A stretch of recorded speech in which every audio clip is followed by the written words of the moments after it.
ও সম্মানীয় ১ জানুয়ারি ২০২৬ সর্বভারতীয় তৃণমূল কংগ্রেসের ২৯তম প্রতিষ্ঠা দিবস উপলক্ষে বাগনান উদং ১ অঞ্চল তৃণমূল কংগ্রেস কমিটির উদ্যোগে স্বেচ্ছায় রক্তদান শিবিরের আয়োজন করা হয়।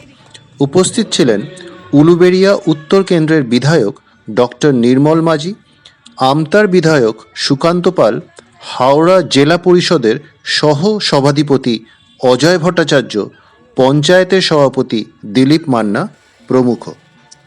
আজকের এই রক্তদান শিবিরে ৭৫ জন রক্তদাতা রক্তদান করেন। উলুবেড়িয়া উত্তর কেন্দ্রের বিধায়ক ডক্টর নির্মল মাঝি মহাশয়, সম্মানীয় সুকান্ত কুমার পাল,